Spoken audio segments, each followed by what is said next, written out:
Good morning, everyone. So, this is an introductory lecture of the subject International Relations. Let me introduce myself first. As you can see on the PPT, my name is MAYURI Bharde.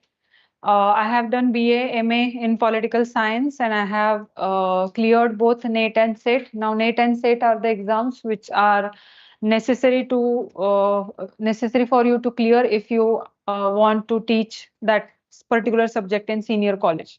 Okay, so I have competitive examinations experience also, both UPSC and MPNC.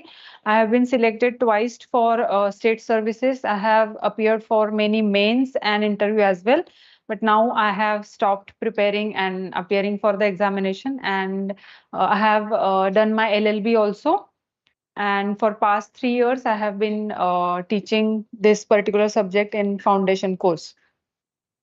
So quick guess for me, how many of you are from humanities or arts background?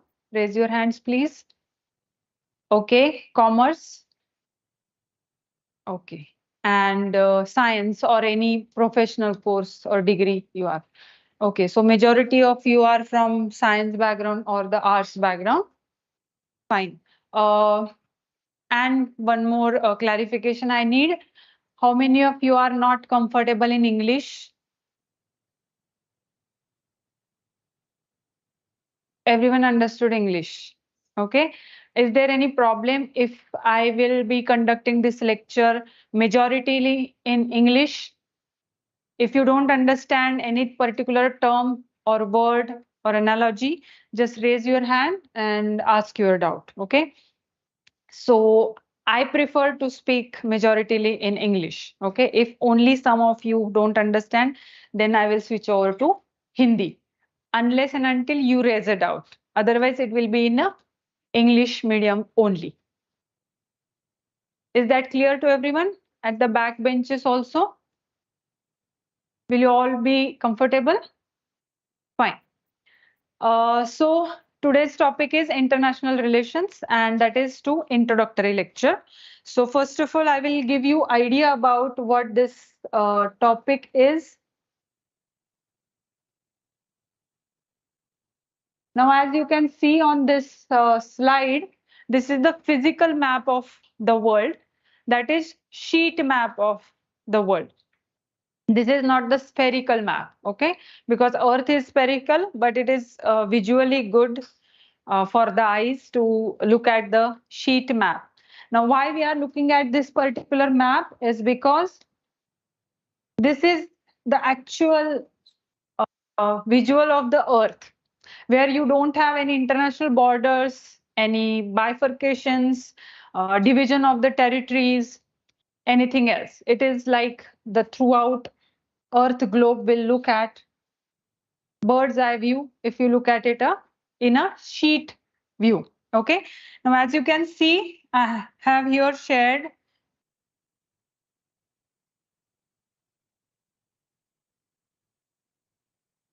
the world map, which is political. Now, this is the map which is we are going to use for international relations or for your geography, current affairs, etc., etc.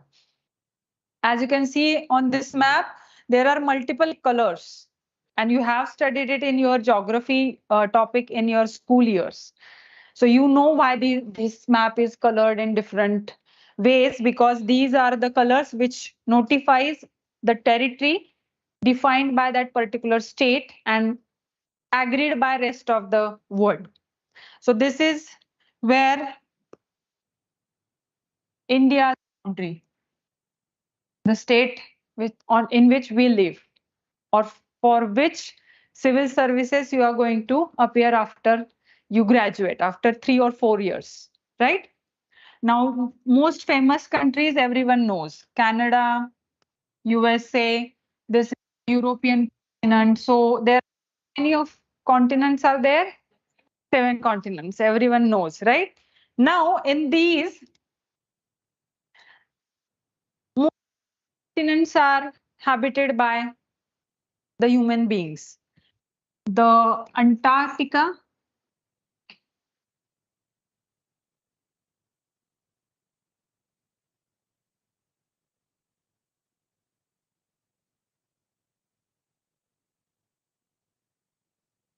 Antarctica is the continent which is not owned by any state. So it is not any particular state like America, most powerful Russia, who owns it. But also there are no particular groupings which says that we own all the resources of Antarctica. So both North Pole and South Pole and territory surrounded by it, most of it is owned by everyone. We can say the other side of the coin, right? But most of the territory of the world is occupied and established as a state. There are around 190 states on Earth's map right now. Many of them may become new states later on in few decades or in 1 year or after 2-3 decades. Like we know, India got its independence only in 1947. The present territory of India was established in 1947, right? We are the new state on this world map. Why this is important? Because our topic is international relations. So in that, national is the word on which this particular subject is rest upon. Okay, so national or nation is the word which we need to understand. Now, even if I am saying nation and state, and you must have heard or used the word country, to do not the same meaning of those words. Now, theoretically, these three words are not one and the same. They have different meaning, but in day-to-day language, we use it interchangeably.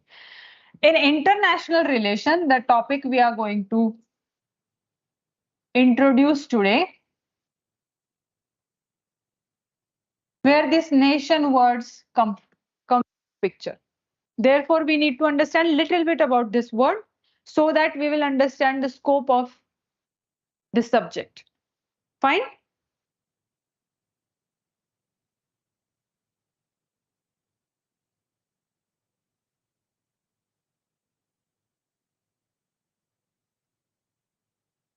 This is the actual globe map of the world. If you have looked at the previous map, then the shape of Greenland is a little bit different here because of the spherical shape of the Earth, right? Now we will be studying what these three words mean. Okay? So before studying them, let's understand when this particular subject emerged. What is this international relations? Now, many of you have heard the subject called political science. It is one of the optional which is there for your UPSC. Now, you know what is general studies and what is optional. Basic idea of UPSC structure, right? You have prelim, mains, and interview. And in mains, you have to appear for 4 GS papers, 1 essay paper, 2 language papers, and optional 2 papers. 1 optional, 2 papers. So one of the optionals is political science. Now, rather than referring to the optional syllabus, I'm giving you broad idea of political science. Why? Because this is the broader subject, broader discipline, political sciences, where you study constitution not only of India, but of many independent states. You study different thinkers. You study public administration and you study particular subject. Yeah. So political science is a broader discipline. In that, IR is one subpart. Fine? Okay. Now you are going to study polity part in the first year. So polity is basically you are going to study constitutional structure of India. That is also part of political science. Now our focus is international. In that we are going to focus on nation particular word. Why this is important? Now, if you have studied many subjects, you know that maths, logic, philosophy, science, these are the subjects or disciplines which have been studied from, we can say from ancient times. Some sort of science and mathematics was there. So they are very age-old subjects. But if you consider this international relations subject particularly, It was emerged only after this particular term emerged on a global. What is this level? Global level. Now you have to imagine what was the state system in ancient and medieval times. It was very different from today, right? What is the difference you can say? So I always gave the example of Bahubali movie.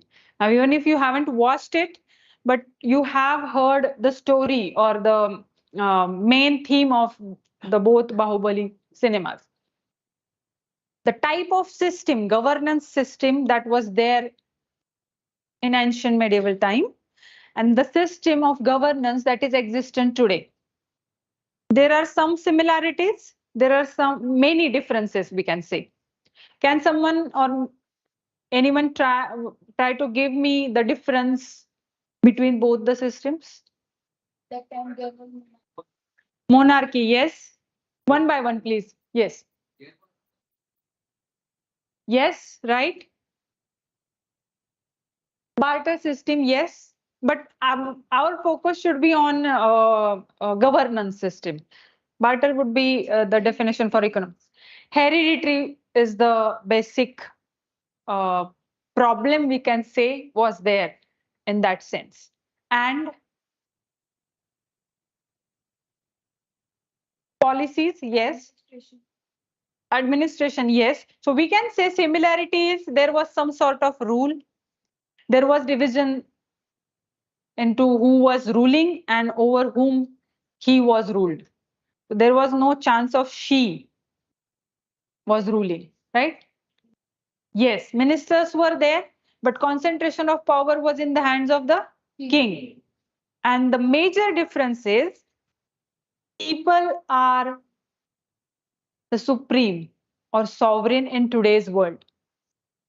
We decide who is going to rule India, who will be the president, who will be the prime minister, right? Was people sovereign in Mahishmati? No, nobody, even the supreme leader at that time was not interested in what people wanted, whom they wanted to become their king, right? That is the basic difference. So this modern state system, which is presently called as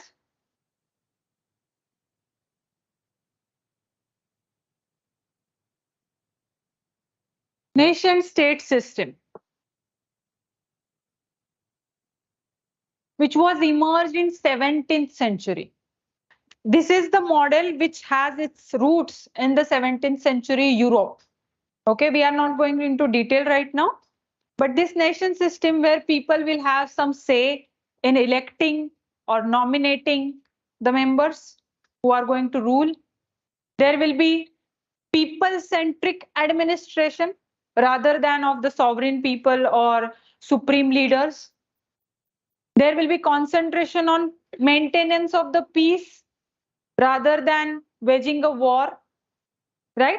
This system was rooted in 17th century Europe political developments. Now we are sitting in 21st century. So it was way back. But as Britishers or Germans or French or Dutch or Portuguese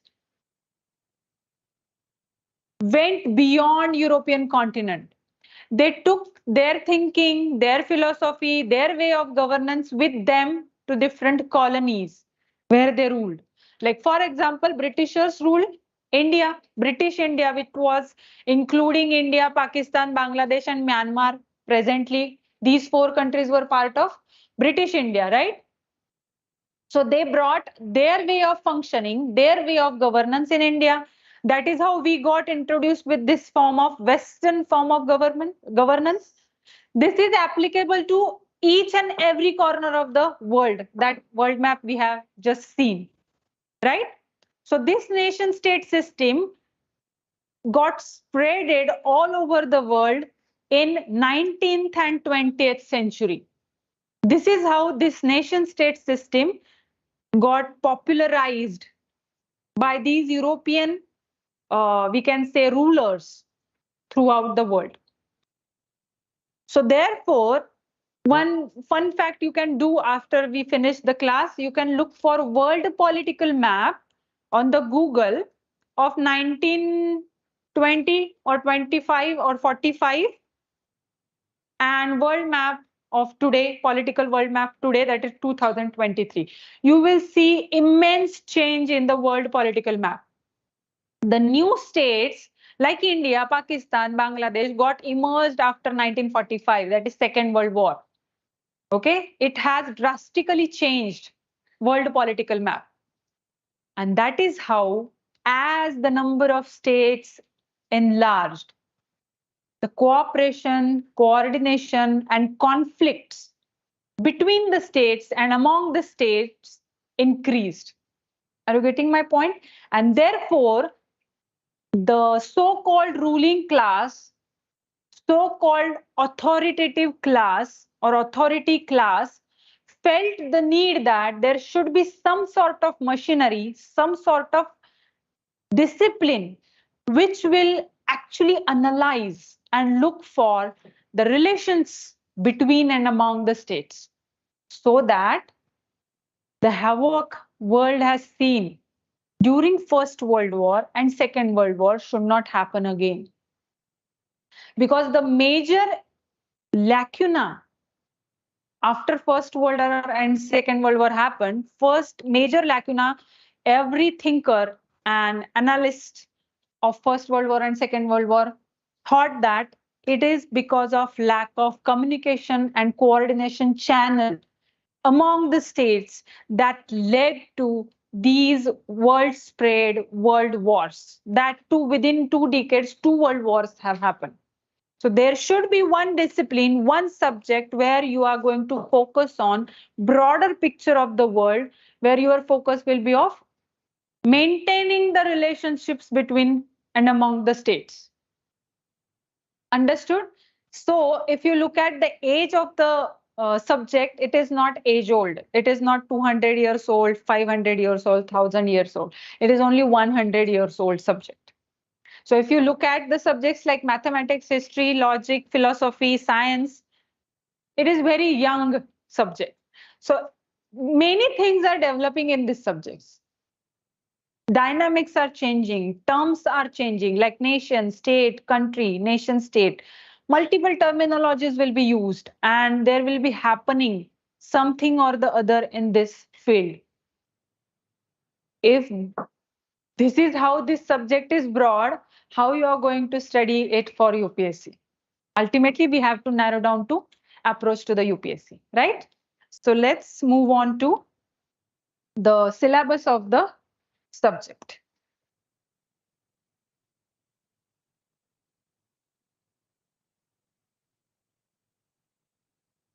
Before going to subjects, yes, I forgot to share with you the scope of this particular subject. Why we need to understand scope of this subject is because if you understand what is going to be covered in this particular subject, you will understand where to focus while studying for this subject and how you are going to write the answer. Why writing the answer? Because this particular subject of IR is only there for your mains. IR topic is not there for prelims, which is the qualifying examination. IR will be for mains. That means you have to write descriptive answers for this subject. In prelim, there will be objective questions with respect to particular organization, India is member or not, how many members are there, etc., etc. This is not from the perspective of international relations. This is from the perspective of your current affairs. So current affairs is altogether different topic. So IR is specifically for mains. Why I am repeating again and again it is for mains? Because writing a descriptive examination and appearing for the objective examination, you need different approaches to study any subject for that matter. So IR is exclusively for mains. So what is the weightage of this subject and all? We are going to discuss it later at the last segment of this lecture. Okay, so let's understand first of all the scope of this subject. Now there are different terminologies I have here: international relations, international affairs, world politics, and global affairs. Now, these are the terms you are going to come across on the news channel, newspaper, or any particular book you are reading, article you are reading, or any discussion you are watching on the TV or YouTube or online, wherever. These terms will be used interchangeably. They are one and the same. But if you look into detail of the meaning of these terminologies, the meaning is different. The meaning is different from the point of view of the scope. Okay, so let's understand one by one. The meaning of these terms is not important for you from UPSC's perspective, but understanding the scope of the subject is important.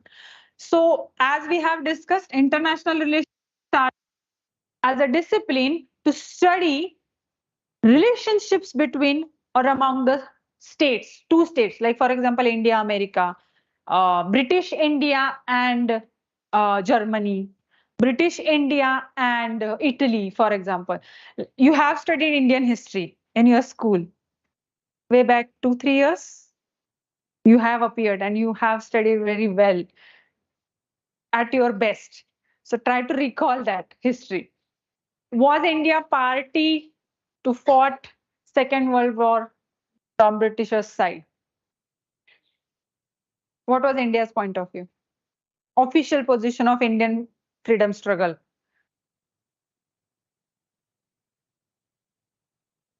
Towards Second World War. My question is specific. To get independence, obviously, yes. Towards Second World War? Yes, but towards Second World War. We were participating in the war.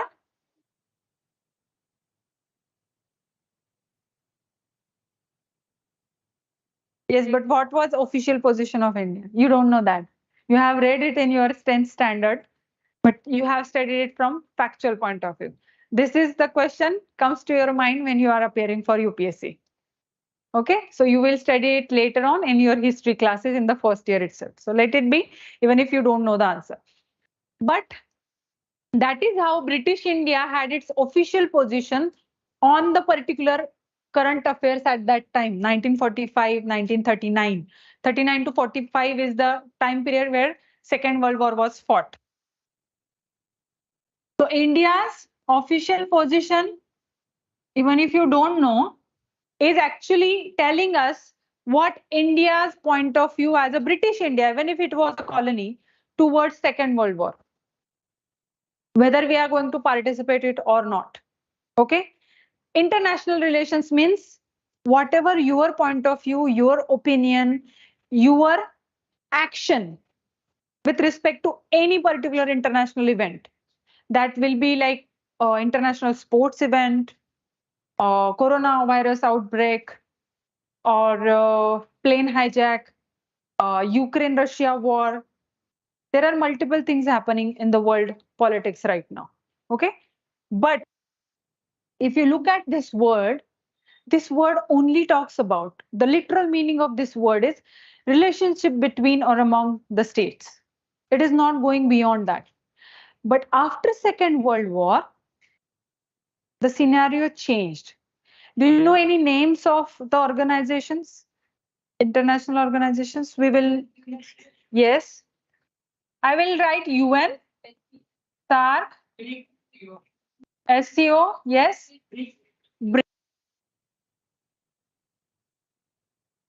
Yes, yes, yes, yes, yes. Posters are everywhere. 20. So you, even if you don't know what it means, you know the word G20, right? Yes. Now look at the organization. Some of the names we have written. UN is the most famous, most popular organization in the world. It is doing work in every field, drinking water, health of children, education, yes, health, education, every scenario, environment is touched by UN, right? What about UN? Is UN play any role affecting bilateral relations of any states? Yes, Because when you are fighting India-Pakistan war, yes, for implementation and organization of the peace and security of the world, UN is the most important organization. International relations is not talking about such organizations because organization is not coming into definition of the nation. So somehow this scenario is neglected in this term. So basically problem is not with the term, the problem is how this word is defining the scope of the particular topic. So international affairs. So it will cover global affairs, but only with related to international again. With this respect to world affairs, you are covering only Earth planet with respect to affairs. Here you will going to cover only world politics. What about cultural events? What about health issues? What about scarcity in water? You are not going to focus these topics in the world politics then. So ultimately, this emerged on global affairs. Why this term is broader rather than international relations? Because affairs is broader term than IR. If you consider the scope of IR and scope of global affairs. Now look at the picture in a different way. These organizations, even if you don't know, many of you may not know the long form of this organization. It's okay, even if you don't know. This is the time from when you are going to study different aspects of UPSC, right? And international relations is the topic which is new for everyone. Even if you are from political science background, arts background, commerce, science, whatever background is yours, IR is the subject which is new for everyone because this topic is never introduced in colleges or in schools. Even if you have political science as your major subject in colleges, it will be introduced on the third year level. It is not going to be introduced in first year or second year. So it is new to everyone. Even if you find it difficult, accept the fact that it is difficult for you if you find it difficult. I am again using if. I'm not assuming that everyone will find this topic difficult. But if you find it, then accept the fact and start learning more about this subject. Global Affairs talks about these organizations. Now, you know that many schemes of India are sponsored by UN or World Bank or IMF or UNESCO or UNICEF. Multiple organizations are there. How they are sponsoring India's schemes? Because you have a channel which communicates between India and such organizations, right? So there are bilateral relations, not only between or among the nations. On the one side, there is one state, which is India. And on the side, there is one organization, which is, for example, UNESCO in India's case right now, right? So this is not international scenario. UN is organization or UNESCO is an organization which is global organization where you will find multiple states as member of that organization. So it is above the state because where states are the members. Like for example, in India, India is a federal state. Yeah, that is the technical term, but India is a federal state, even if it is quasi-federal. It is federal state. We have federalism in India. The basic definition of federalism is you have division of power among the center and the states. Like, there are how many states in India right now? How many union territories are there? Update is needed. Okay. So how many states and union territories together makes India as a union? Right? Likewise, Indian central government is above the state governments. There is some hierarchy. Likewise, in such organizations, which are international organizations, which are talking about good for everyone, who are uplifting themselves above the state system, Indian government will thought about First priority will be Indian people. They are not going to worry about hunger of some African state. First priority, I'm saying. We are going to provide cheap or free food grain supply to any hunger specific state or calamity specific state. India is the first country to provide help in if any state is impacted by natural calamity, right? But I'm saying first priority will be Indian people. But UNESCO will think about, yes, so that is how priority changes. If you are a organization or world organization particularly or world institution. Therefore, this word is very restrictive from that sense. Global affairs will include that first. Second point is these are international organizations or we can say world organizations or groupings or institutions. What about terrorist organizations? Are they talking about good for everyone? No, but they are creating threat to entire humanity altogether, right? They are also there. Who is going to deal with them? We entirely human relations, entire world have to deal with it. There are environmental issues. IUCN or United Nations UNFCCC is the platform where world discusses how we are going to tackle environmental issues. Global warming, then greenhouse gases, ozone layer depletion, then some species are going to be extinct if we are not going to protect them, right? What it is going beyond nation system, it is going beyond institution system also. There are non-governmental organizations. Have you heard about Amnesty International? Have you heard about Doctors Without Borders? Some of you have heard. Even if you don't know, it's fine. You can Google it later on. And we are going to talk about it later in your second year. So, second point, non-state actors, which is called, even if you don't understand the term, you have understood. There are certain factors which are beyond state system that you have to deal with separately, rising above the state system. Understood? Everyone? Confirmed, yes. Okay. Third point, in global affairs, now multiple states have sent their artificial satellites into the space. Not only Earth's orbit, but Mars orbit, now planning to send some, India is also planning to send satellite in the orbit of Sun to study the solar system, right? Who owns it? No one.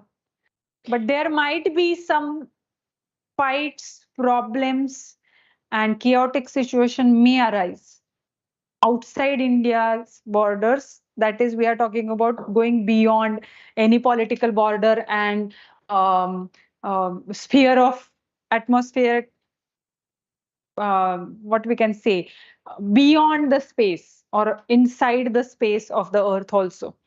How we are going to dealing with that? Because every state now and then sends its satellite into space. There should be some coordination, right? There is a problem of junk in the space, right? And no one is actually thinking about it. We are day-to-day life, we are facing the disposal of day-to-day home disposal system, right? So these all will be covered into global affairs. Space, science, technology, solar system, environment, terrorist groups, non-governmental organization, international institutions, which is the new development in world politics, specifically after 1990s, which is the era of globalization. Have you heard this globalization?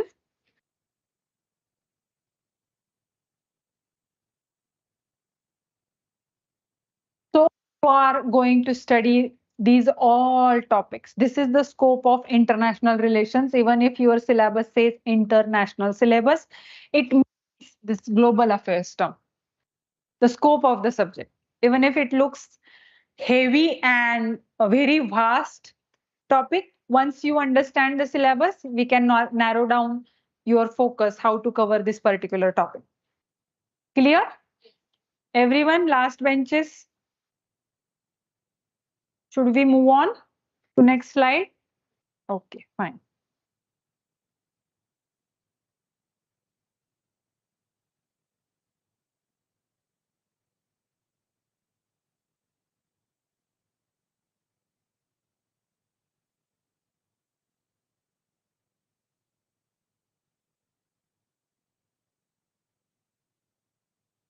Now I want you to write down the syllabus in your notebook.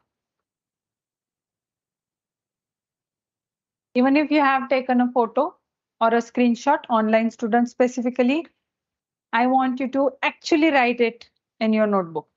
And writing is a good habit to have if you want, if you wish and want to clear the UPSC, because you have to write 2000 plus marks examination and clear it to appear for interview and achieve the target that you wish for.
Many of you may have the copy of the syllabus, soft copy or hard copy, but it is better to write it down at least once, because the syllabus is the key thing that will play a very major role in your success.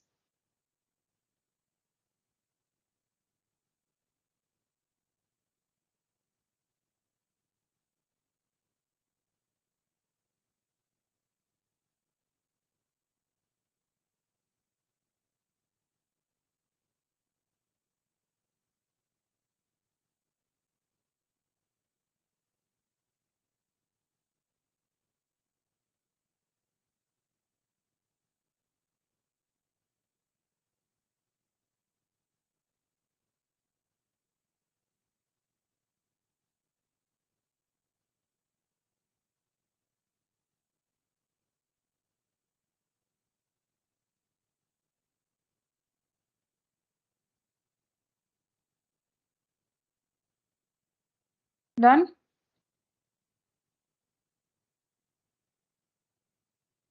Now, as you know, in UPSC syllabus, there are 4 GS papers. Okay. So this is paper 3 and GS2.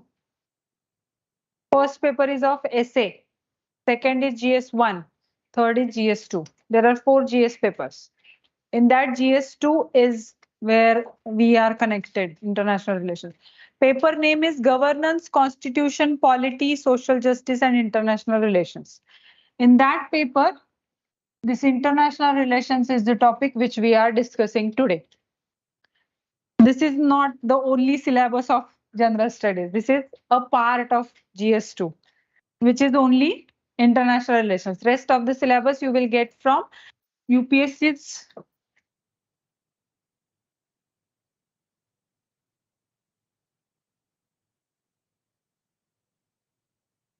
Thank you.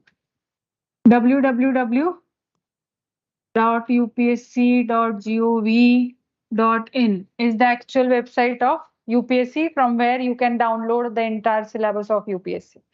Okay, that copy should always be there in your mobile phone, and hard copy should always be carried with you wherever you go. Even if you are attending public function, any family function, anything, copy of the syllabus should be there unless and until you achieve your goal or leave your goal.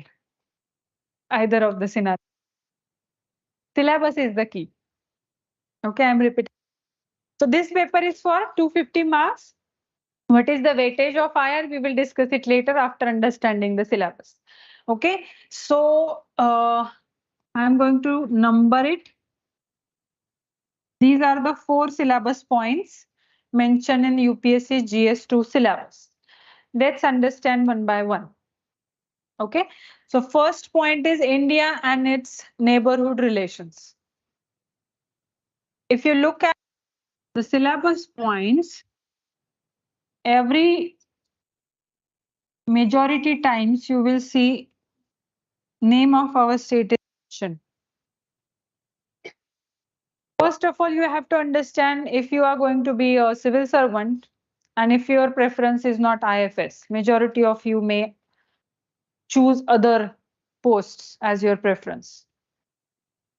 IFS, that is Indian Foreign Service I'm talking about. So if you are not, if your preference is not a foreign service, then why you should be bothered about international events or global affairs or global politics, whatever term you prefer to use it. Consider the scope we just discussed. Even if you will be working major work life of you as a civil servant inside India's borders, in any particular district, village, whatever, you have to know what are the international scenario or what are the international events going on right now, because they're going to affect India ultimately, directly or indirectly.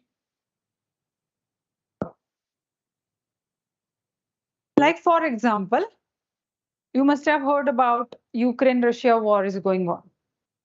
Now there is crisis of gas, oil prices are rising. That has impacted India directly. Fuel prices have been increased. LPG prices have increased. Now some terrorist attack is happening in some European country, for example.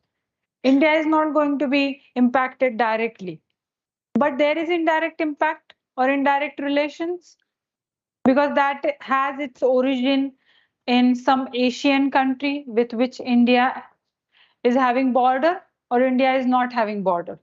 But they have direct and indirect impact on India, because some sort of terrorism India has faced for many decades now. And India raised these queries on international dais many times. Okay, so direct, indirect impact on India. And that is why you should be concerned about international events. For example, coronavirus. It was not directly impacted India in 2019 when it was started in Wuhan, that is China. But 2020, that is 2020, March, lockdown has happened in India. Even if 4 patients we found in Pune itself who traveled from Dubai or UAE, I don't, yeah, Dubai. So, due to globalization, the term we have seen just right now, has lessened the distance among the states, that means among the people. Sitting in any your hostel room or your home, you can order any international brand clothing from anywhere from the world, from Amazon, Flipkart, or any online shopping site. You can see Mercedes, BMW, Audi, these type of cars on road. You can buy Apple, Samsung phones, mobile phones on any shop in Pune itself. This is impact of globalization. Even if these are not manufactured in India, or these can be manufactured in India, whatever may be the scenario. But you are having access to multiple products, multiple information because of the social media. You will be getting notifications of any particular important events within a second of happening it inside in any corner of the world, right? So spread of information, travel, ease of communication channels have increased the impact of any world affairs on India. And therefore, even if you are going to become the civil servant, international events are important. But how you are going to study these international events, how you are going to study international relations, you has noted down the syllabus in detail. Let's discuss that. First point is India and its neighborhood relations. Now tell me one by one the neighborhood states of India. First should be always Pakistan. Yes. Pakistan, Bangladesh, China. Bangladesh झालं ना आता.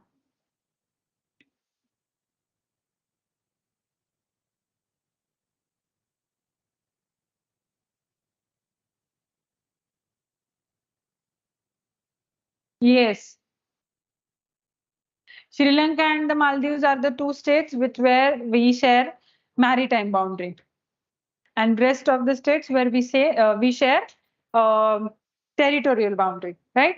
So these are the neighboring states of India. Now this is there is one geographical term called subcontinent. We will discuss it next year.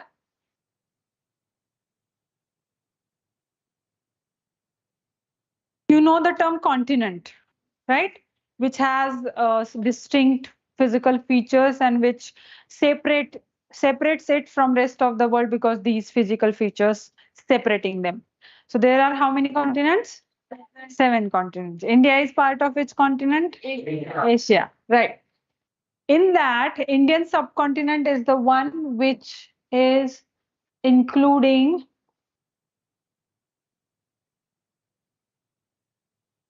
these states basically.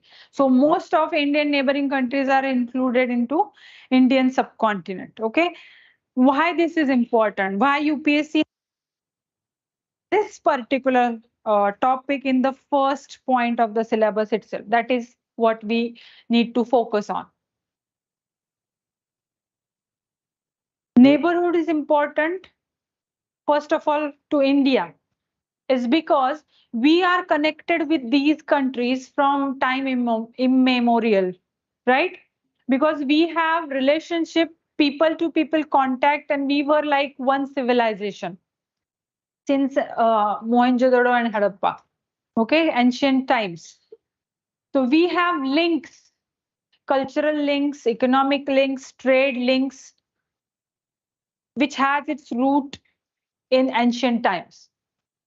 So even if right now we are politically different states, we cannot say Nepal is altogether foreign culture and foreign state for India, like Rwanda, for example, African state. No, we have interlinkages with each and every state I'm talking about, neighboring state. That is first point. So therefore, our focus should be as a civil servant aspirant on neighboring countries. Second point is, take example of our house. Even if you are living in any particular flat or a row house, or your house is in some farmhouse, like there is no particular neighbor, but always you have some type of neighbor. So if something is happening in the neighborhood, happy moments, sad moments, anything, you bound to get impacted. If there is some loud noise is going on, your sleep will be disturbed.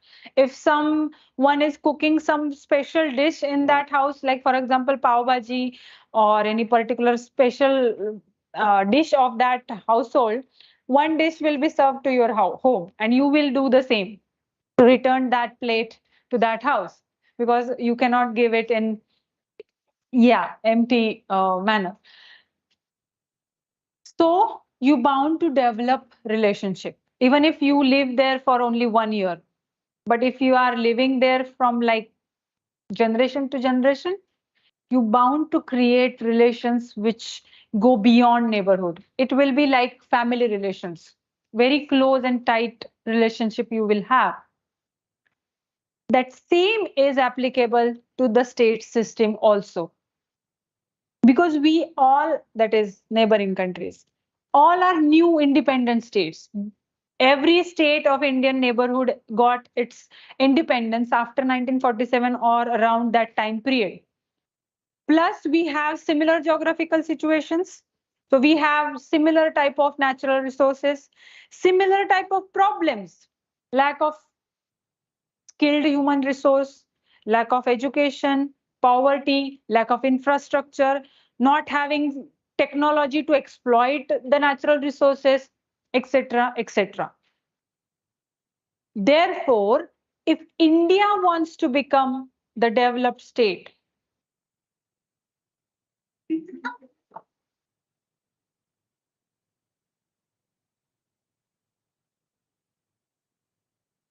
should I confiscate your mobile? कोणाचा होता? You are not getting enough from the classroom teaching. You are watching it live in the classroom itself.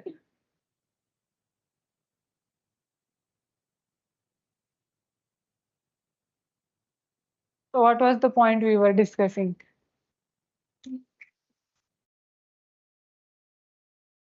What was the point we were? I just slipped. Same resources. Yes, same resources. So we face similar problems, similar challenges. So if India wants to become developed state, or India has to deal with these problems, it will be great if we deal it together. Because unless and until Indian neighborhood is peaceful, Indian neighborhood is stable, India is not going to experience that stability and that peace inside India. If Pakistan is disturbed, if Bangladesh is disturbed, Sri Lanka is disturbed, that disturbance will impact India's stability in short run or in long run. There is one term, ekmeka sahaya karu, avge dharu supantha. So if you help each other, there will be good for everyone. The crux of this term is that. So that is applicable to India's neighborhood also. And therefore, first of all, you have to study India and its neighborhood relations in international relations syllabus. And that is why UPSC has included it. How it is impacting today? If you know, we follow majoritarily similar culture, like not India together, but North India's culture will be specifically followed, or similarity you will found in Nepal and Bhutan. West Bengal culture will be similar to Bangladesh. South India, specifically Tamil or Tamil Nadu and southern, yes, will be found in Sri Lanka. Specifically Punjab, Haryana, those part of India will find similar cultural traits in Pakistan, that to Eastern Pakistan, right? So they are interlinked in that way. And so they will face similar problems and they will feel closeness with each other.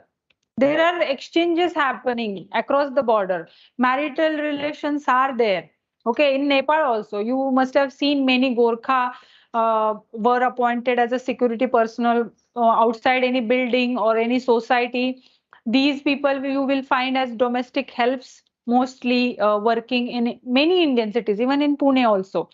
You will find a separate Gorkha regiment in Indian military, right, which are actually recruited from Nepal.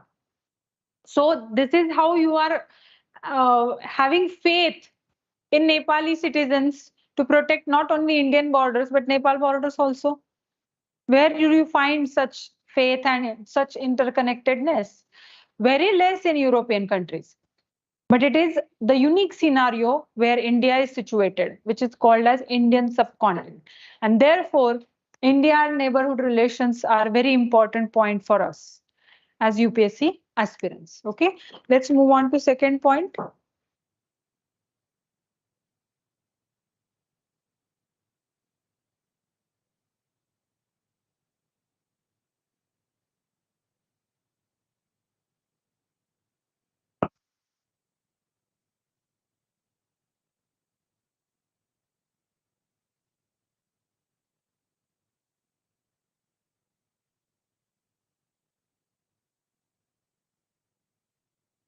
Now here we have to understand the words they have used in the syllabus.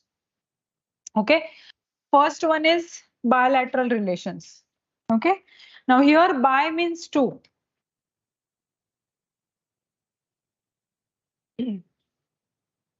Lateral means between or the states or two parties, we can say.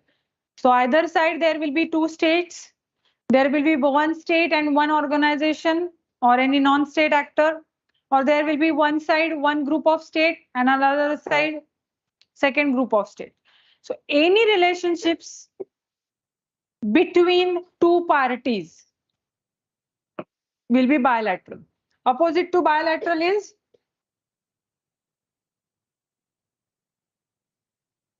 multilateral. What is this multilateral? Where there are multiple parties involved. There are not only two parties, but there are multiple parties involved in discussing any particular issue. So for example, if SAARC countries are meeting, it will be summit of SAARC, but it will be multilateral summit. Okay, G20 is multilateral because there are multiple states and multiple parties involved in it. Okay, bilateral, multilateral. Now here are another two terminologies, regional and global. Okay, now we have seen example of SAARC, for example.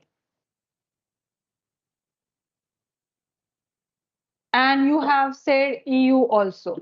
Plus you have given example of UN, then WTO, WHO, right? Now what is the long form of this SAARC is? Yes, for South Asian Association for Regional Cooperation. So name itself says is South Asian. So this organization will focus only on South Asia. Like for example, here EU is European Union. This organization will focus on only European continent.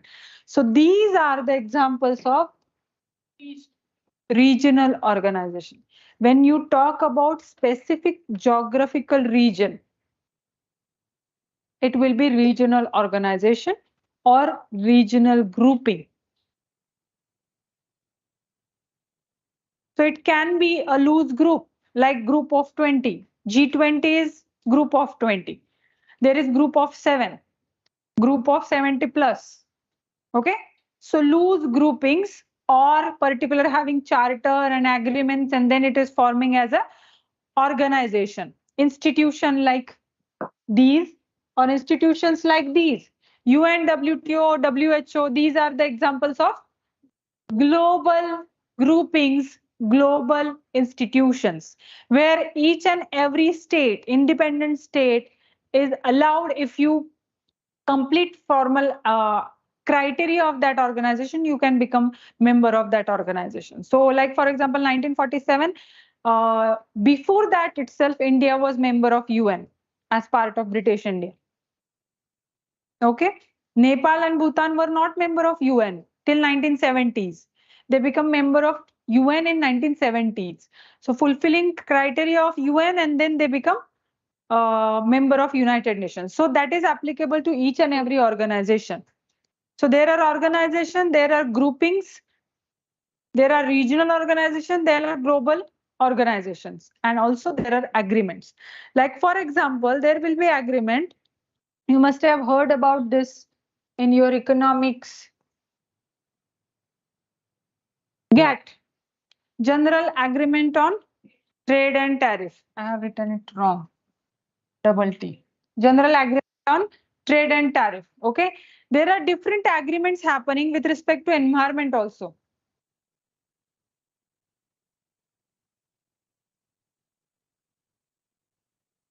For example, there are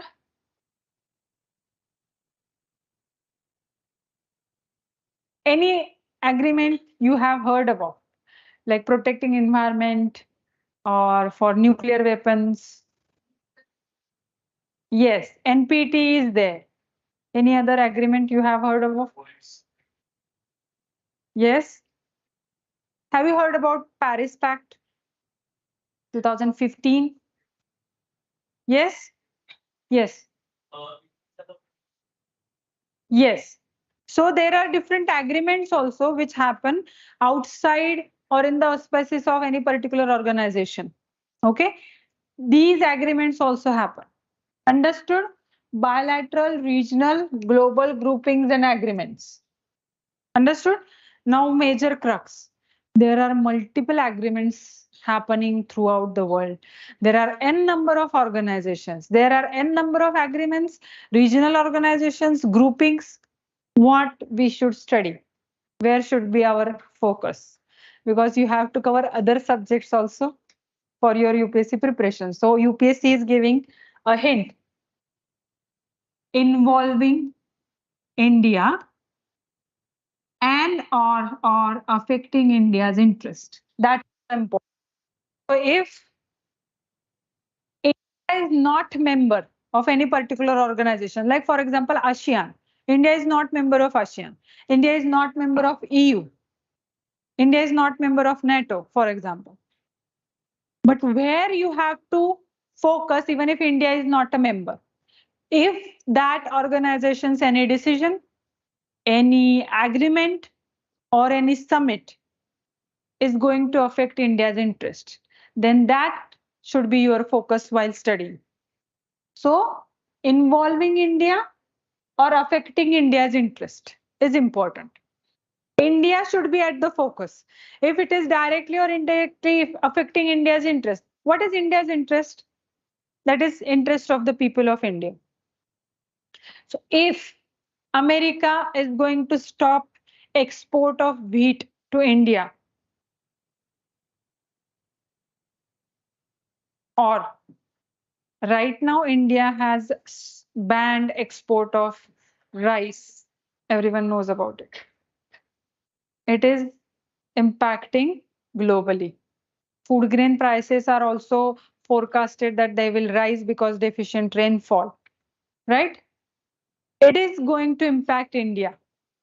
If any foreign country, for example, Gulf countries, are restricting production of crude oil itself, India is not directly impacted, but indirectly, there will be scarcity of crude oil in the market, and the prices of crude oil will increase, and hence refined oil prices will be increased.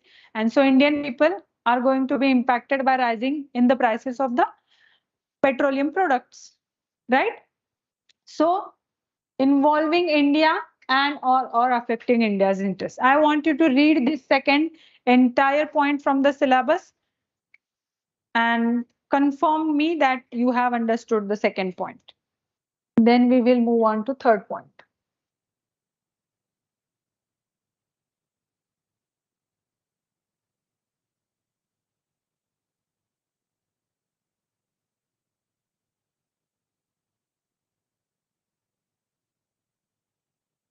Understood? Yes. Everyone? Could we move on? Yes.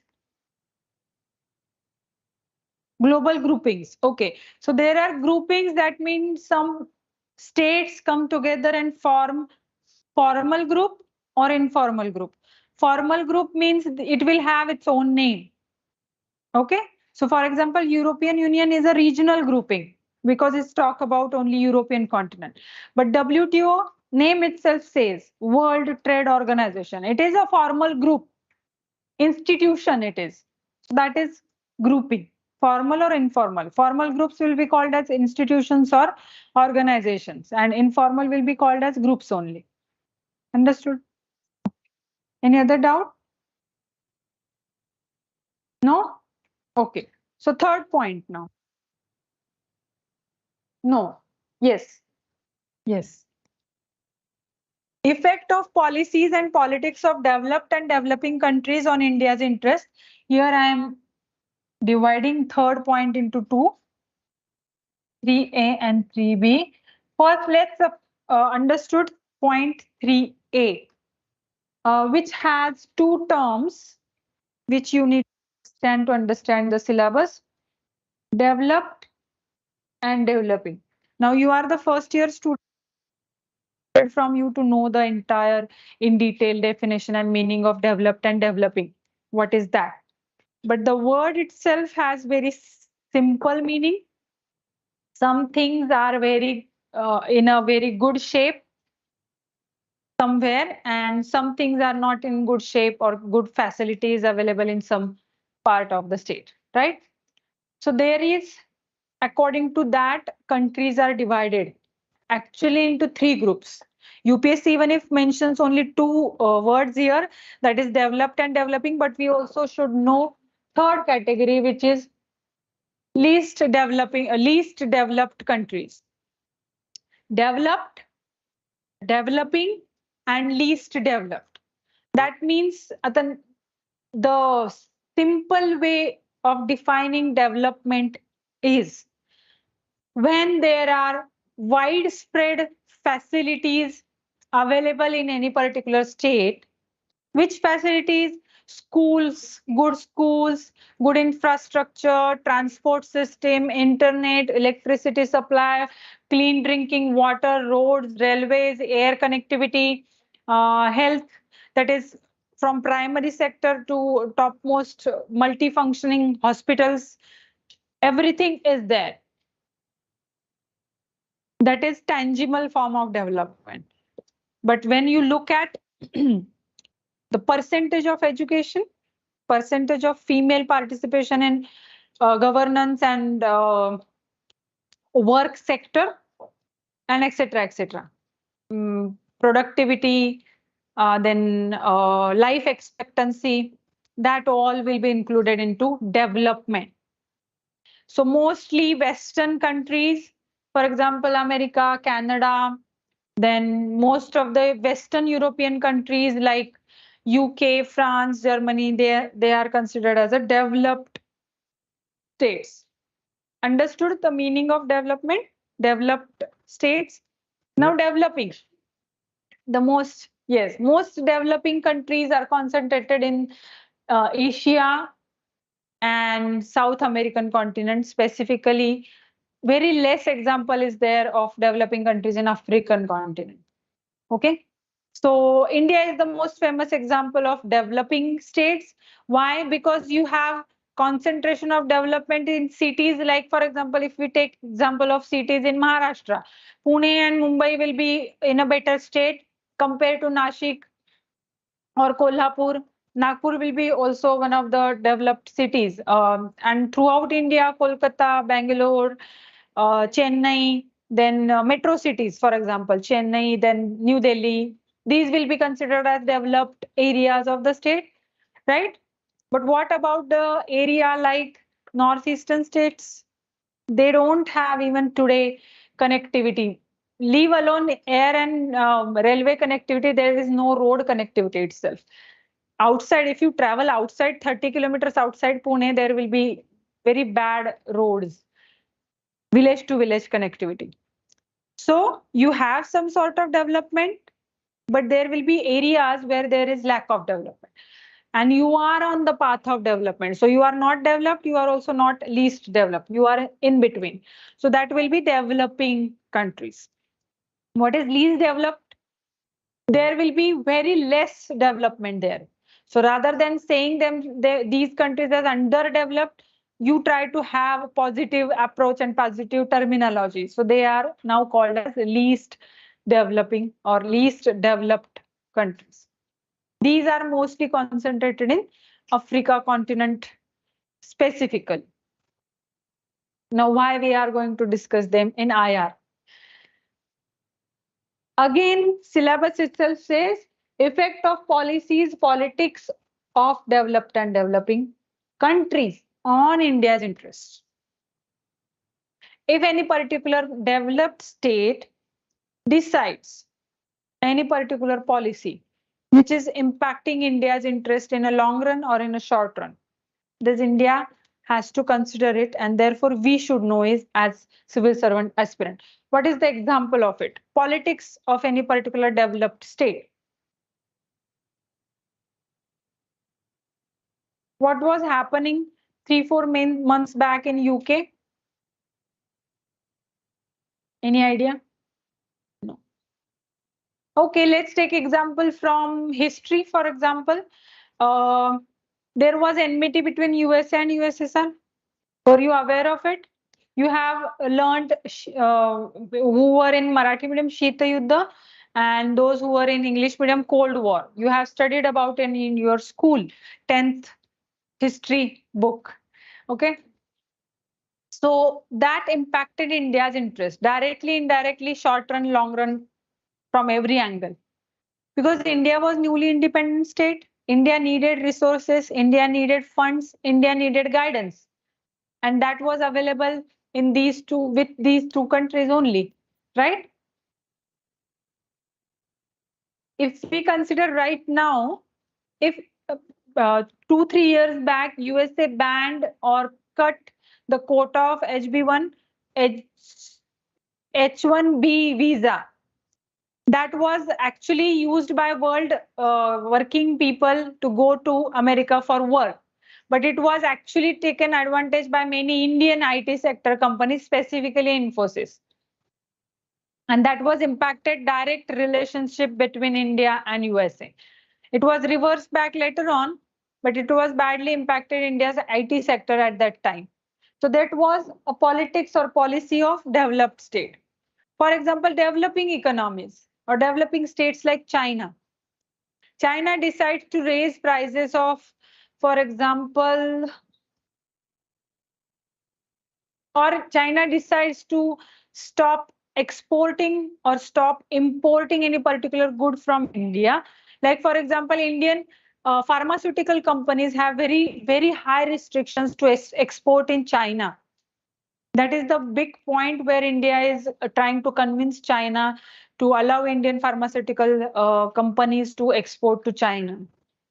India exports many things from China. It is actually allegation against India that China that in China purposefully have less prices of those products to downgrade Indian companies from selling their products. Like, for example, from Ganpati murtis to idols to yoga mats to every product like toys, everything is made in China in Indian market today. It is captured largely by Chinese products. Not only it is applicable to India, China is a leading exporter in the world right now. So impacting policies of developing states on India. Understood, everyone? So you have to study what are the policies and politics that are happening in important states throughout the world. Again, focus should be India, affecting India's interest. And next one is the 3B part is Indian diaspora. Okay.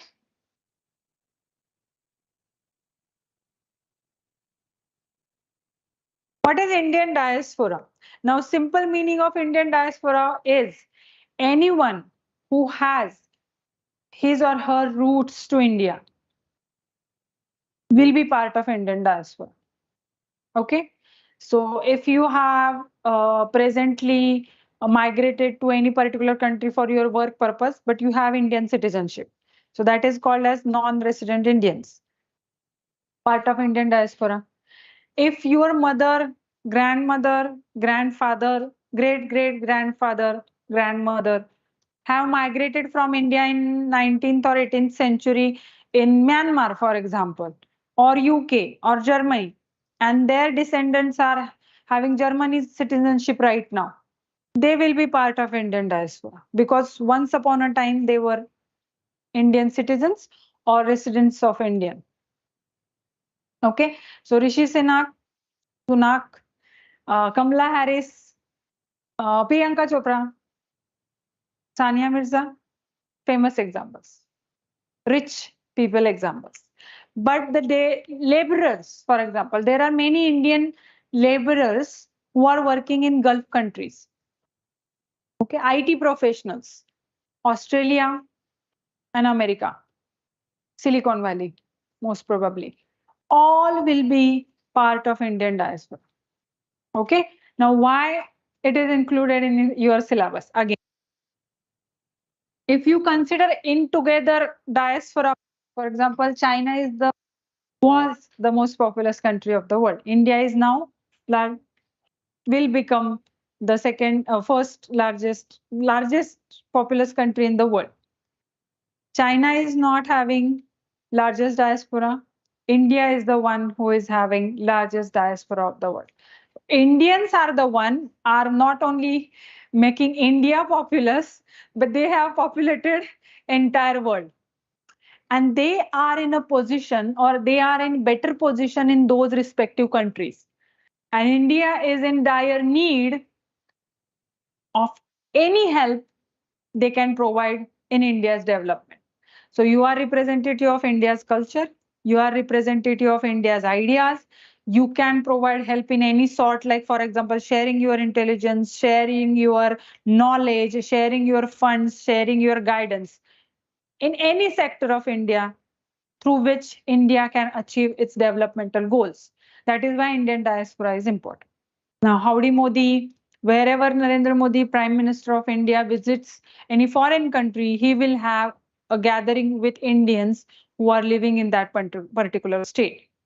It is Germany, it is Saudi Arabia, it is America, it is Canada, wherever he is traveling, he will have a talk with Indian population living there to encash the advantages from this Indian diaspora. Understood Indian diaspora, everyone? Okay. Now, last point of the syllabus. Now, here focus is international institutions. Okay. Now, we have seen multiple examples of Indian international institutions. International, I'm talking. It is not regional. Okay. International institutions. Regional organizations will be studied here. Okay. Now, which organizations again you have to focus while studying? Any organization, again, focus should be on India's interest should be at the center. So any organization, any institution which is in discussions right now, or when you are appearing for your prelims actually. So if India is becoming part of that institution, or India is leaving the membership of that institution, or India is helping some other state, or uh, supporting any state's membership to that particular institution, then that will be in current discussion, and your focus should be shifted to that institution. What you should study of that institution, how you study that institution particularly.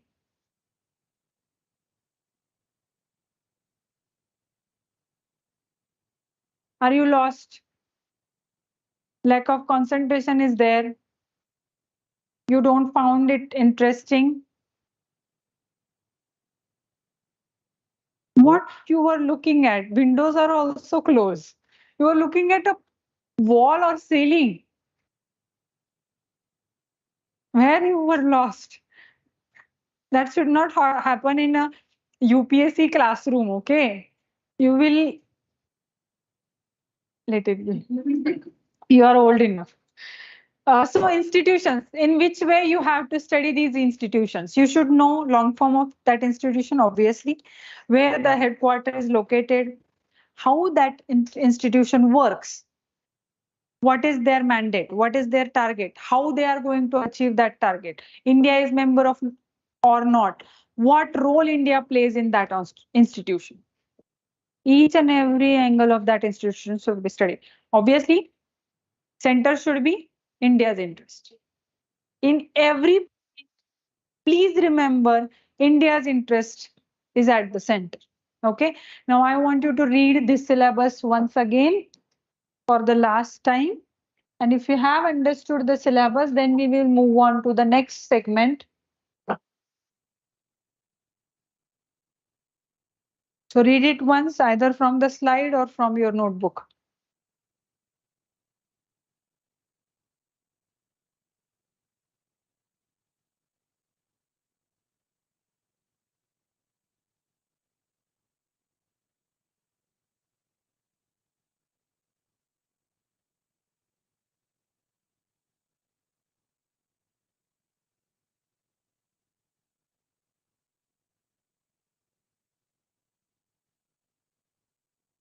I'm going to ask questions on the syllabus. So don't bluff. If you have query, then ask. This is the right time.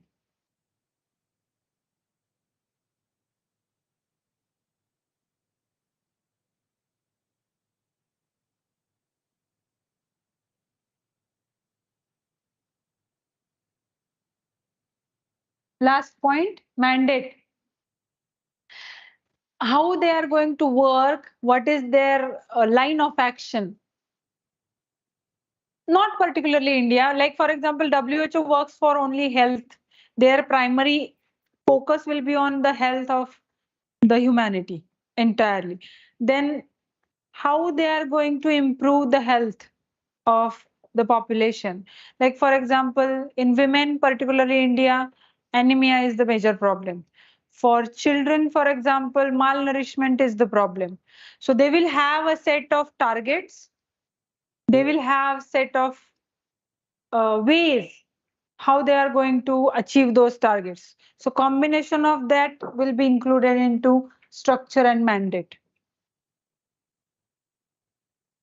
I'm not going to tell you the meaning of fora.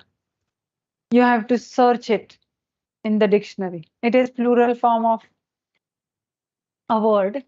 Yes. So those who, even if are from English medium branch from your schooling year or for senior college, junior college, try to have the habit of using the dictionary. It is not at all demeaning if you use dictionary. Many intelligent people also use dictionaries. Okay, so have a app in your mobile phone, offline dictionary app. I'm very specific. Offline dictionary app, Oxford provides offline dictionary app. Try to use it. International relation is the subject, polity is the subject. Everyone will have different list of subjects which are new for you. Try to use dictionary for those subjects. You will find terminologies which are very difficult to understand in one go. Even if you read its explanation, you don't know the exact meaning of that word. Use dictionary and start using dictionary from the syllabus itself. It's not necessary that you use dictionary only for your reference book. Even if any word which is used by the faculty member in the lecture, you can use the dictionary. While reading any newspaper, news item, article, NCRT, class notes.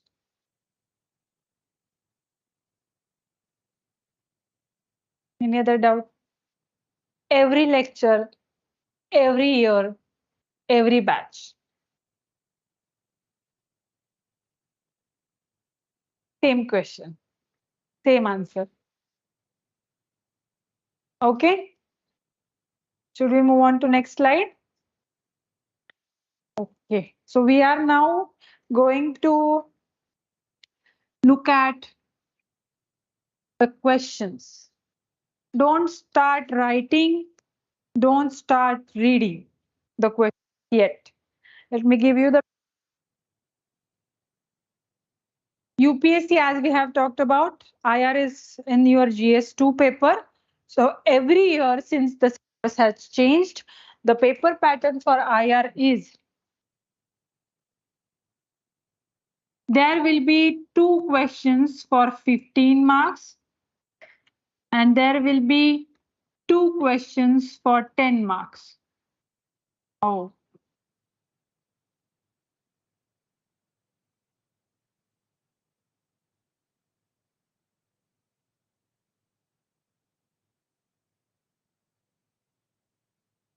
total 50 marks. So weightage of IR is out of 250, fixed for 50 marks is for IR every year. Okay. Now, why we are looking at it? You should know how much you have to study. And one precaution is there that even if for your college exams, school exams, board exams, you have kept any particular subject topic as an optional, don't keep any point from the syllabus as an optional. Otherwise, UPSC will keep you as an optional candidate. They will not select you directly. That means they will not select you. Okay. So each and every syllabus, it is your duty to cover each and every syllabus point from the entire UPSC syllabus, both for prelims and mains.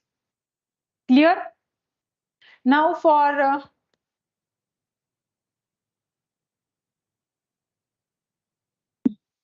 why it's not going?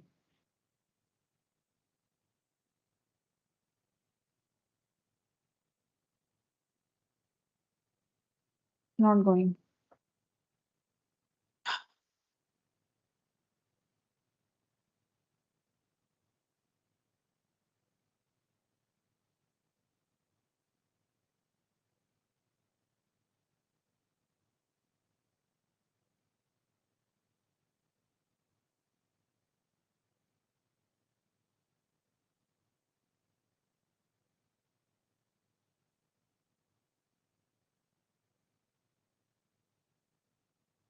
So here to understand what is the word limit for each type of questions.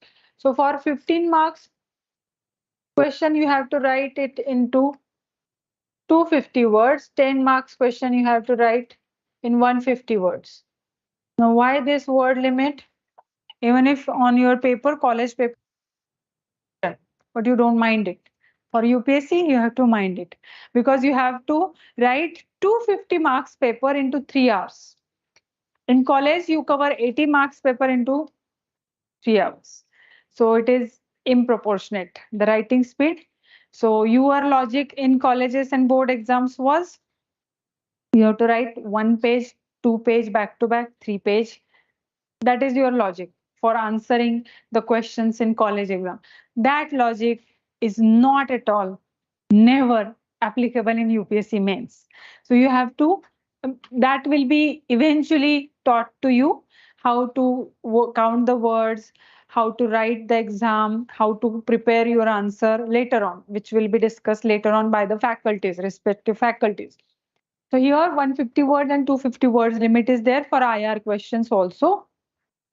And the basic question paper analysis should be done by you for each and every subject actually. Why? Relating the subject syllabus to the previous year questions is the key for you to get the answer of question, which is how to prepare the topic. Relating the syllabus to the previous year questions will give you that answer. What do you mean by that? Now we have studied in detail syllabus of IR. This is the actual, these are the actual questions that UPSC asked in 2022 mains that happened last year. These are not online questions. These are not prepared by me. And these are also not prepared by any class. These are actual UPSC questions. So I'm going to give you the demo, how you should do basic question paper analysis for IR. That same logic you can apply to polity, economy, whatever subjects you are preparing for. So first question is, India is an age-old friend of Sri Lanka.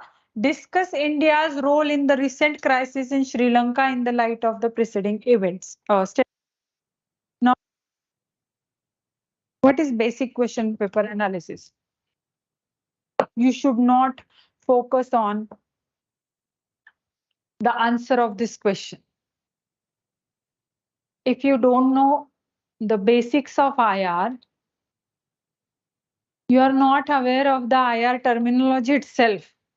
Will you be able to write the answer of this question? No. So it will be very bad idea to start writing the answers immediately looking at the question, or start thinking what should be the answer of this question. This should not be done. This is the first basic primary question paper analysis that you should not do. What you should do is that try to understand the focus of this question. Question is talking something about Sri Lanka, and it is talking about something India's relations with Sri Lanka. Then there should be immediate analogy happening in your brain from which syllabus point this question is asked. Can someone tell me the answer? Open the syllabus page in your notebook. Look at the syllabus. Yes. Right? First point of the syllabus. Now, have you understood the question? No. What is required in the answer? Have you understood it? No. But you have understood that question can be asked referring to age-old relations India had with Sri Lanka. Right? So when you read something about India-Sri Lanka relations, or India's role in Sri Lanka, or something is happening in Sri Lanka and India is having major role in that incident of Sri Lanka, then your antenna will be alerted that question has been asked in 2022 and this is how question has been asked. Then your focus will be on what to take outside that news item, what to take outside that particular topic or the article you are reading with India-Sri Lanka relations. And then you will leave rest of the material which is not relevant for UPSC preparation. Now again read the question. Let's read it. India is an age-old friend of Sri Lanka. Very easy to understand. Discuss India's role in the recent crisis. Now, even if you don't know what crisis is happening inside Sri Lanka, you are unaware of the current data. It's okay. But you understood that UPSC is giving you prima facie situation that some crisis is happening in Sri Lanka. That you can decipher from this statement. In the light of the preceding statement. Now you understood the question, at least the question that some crisis is happening in Sri Lanka and India is age-old friend of Sri Lanka.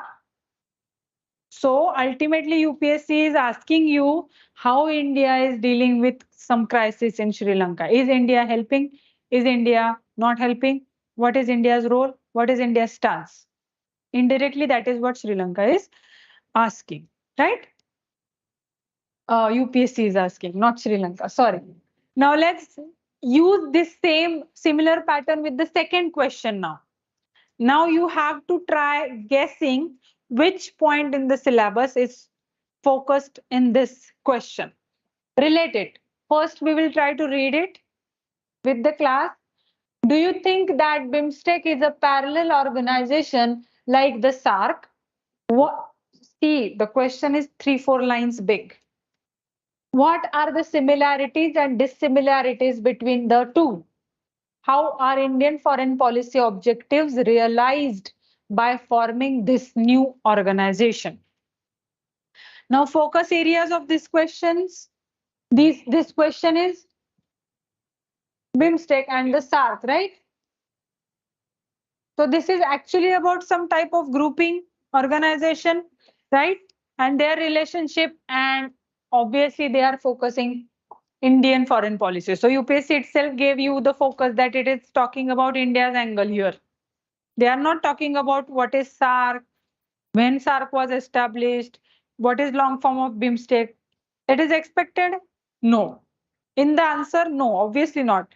But UPSC is assuming that you know the long form of SARC, you know SARC, how SARC functions, you know what is the purpose of SARC and BIMSTEC. Unless and until you know these factual data, that is mandate of these organizations, you will not be able to answer this question. Right. Now tell me which point of the syllabus this question is referring. Second point. In second point, which particular word, or is it a global grouping?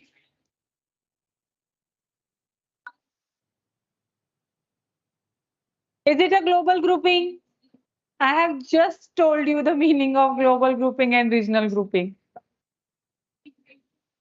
Is it a bilateral? No. If you are talking between SARC and BIMSTEC relationship, then it is bilateral. But focus of the question is, so it is regional grouping. Particular point from the second point is regional grouping. Understood? Third question. How will I2U2, that is India, Israel, UAE and USA grouping transform India's position in global politics? What is the meaning of global grouping? Is it a global grouping? Is it a regional grouping? Which particular region this question is talking about?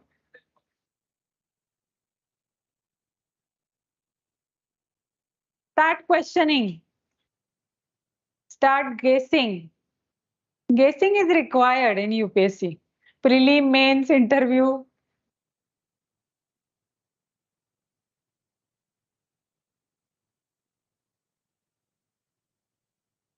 Okay.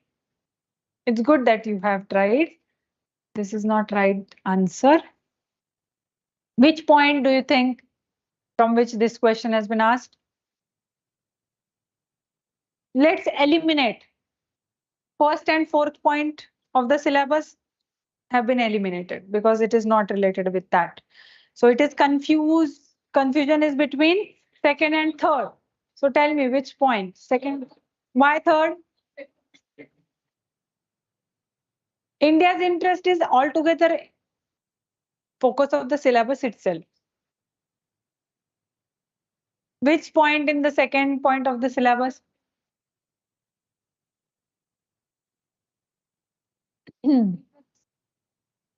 Now, question itself clearly saying grouping. Why you are focusing on regional and global grouping only? You can plainly say grouping, na? So it is syllabus point second. Because this is not a regional group, particularly because USA is involved.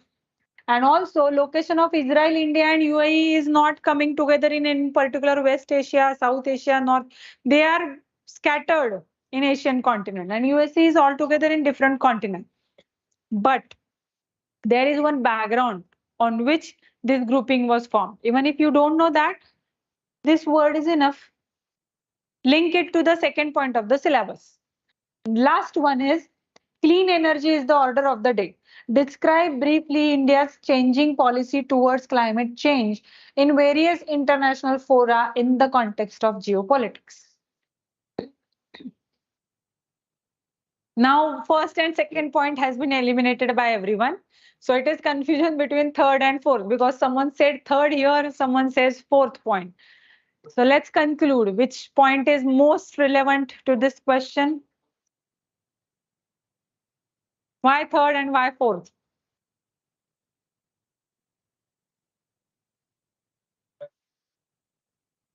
Why third? Develop of India's changing policies, there will be a good effect. So third. So third point. Okay, and why fourth?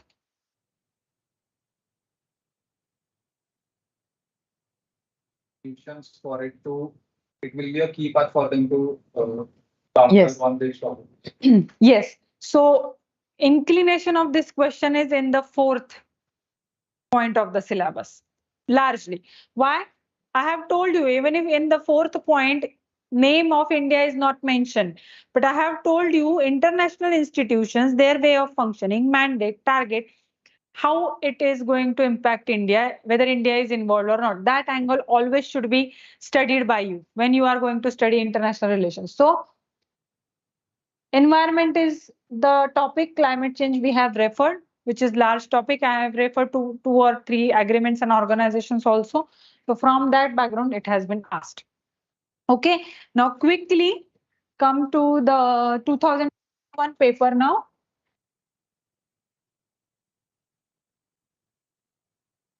You are going to tell me the first question and from which point it has come. If the last few decades were Asia's growth story, the next few are expected to be of Africa's.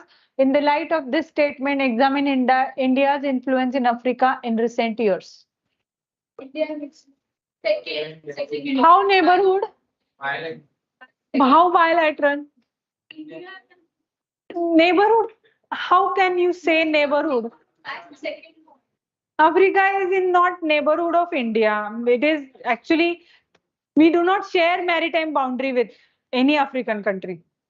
It is beyond international waters. No, no, it is not about bilateral relations. So you are going in chronology now, not first, not second. So let's come to third point.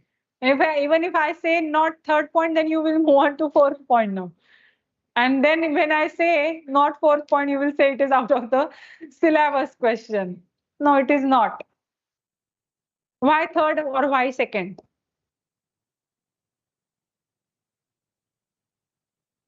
Yes. Yes. Yes. India is developing country. And just few minutes back, I have said that most of the developing countries or most of African continent countries are developing or least developed countries. So from that background, this question has been asked. So third point of the syllabus. First 3A point of the syllabus. Second point, the USA is facing an existential threat in the form of China that is much more challenging than the erstwhile Soviet Union. Explain.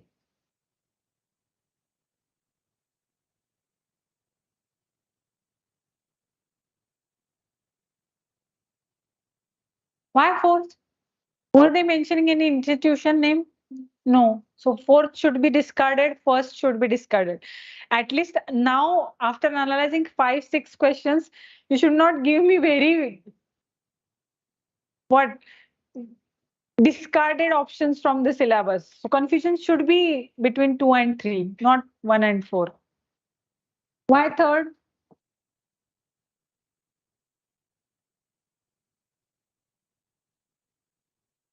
Yes, developing and developed countries. Right. Understood how you have to do basic question paper analysis. Now this analysis will help you to relate the syllabus to the question. And once you develop the link between syllabus and the questions, you will know what to read and what not to read. What to mind from the textbook or the NCERT and what to skip. It can be applicable to every subject of the UPSC. Okay, let's come to the last part now.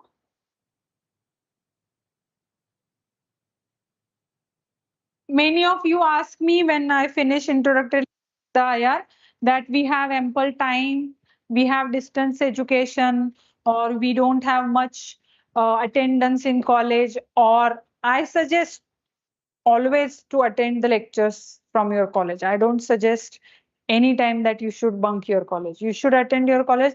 This is the time where you learn. actually. So don't skip your classes in the college. But if you have ample time in your hand because you are doing distance education or there are holidays going on, term is yet to start, and you have ample time in your hand and you want to study something about IR. So basically for UPSC, you have to finish 7 subject NCRTs anyhow. Science, geography, history, political science, economics, sociology, psychology, 7. So these are the 2 NCRTs which are part of 6 to 12 political science NCRT that you have to finish anyway. But these 2 NCRTs are, second one is only 4th chapter, are basically related to international relations, the topic syllabus we just finished, understanding. So if you have time in your hand, you have finished rest of the NCRTs, or you have ample time, you can start reading Contemporary World Politics, 12th NCRT, India since Independence, 12th NCRT, 4th chapter, and with the help of Atlas. That will be enough for you to start or begin understanding international relations. We are not going to study IR in your first year because unless and until you know the basics of that is how we structured this foundation course. You have to study Indian economy, Indian history, and polity, Indian polity. These are the basics for you to understand first. Know yourself first, that is India first, and then move your horizons to rest of the world.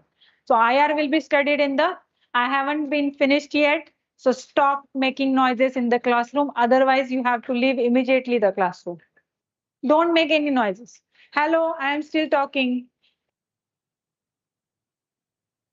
An important part is this only, and you are missing out this by packing your bags. Very bad manners. So second year is the year when you are going to study this international relations in detail. Unless and until that, don't start reading reference books, please. Try to finish NCRTs first. Try to finish the syllabus that is going to be covered in the classroom, like polity, economy, and history with the classroom. And side by side, if you have time, I'm saying, if you have ample time, then you can read these NCRTs. Okay. So see you next year.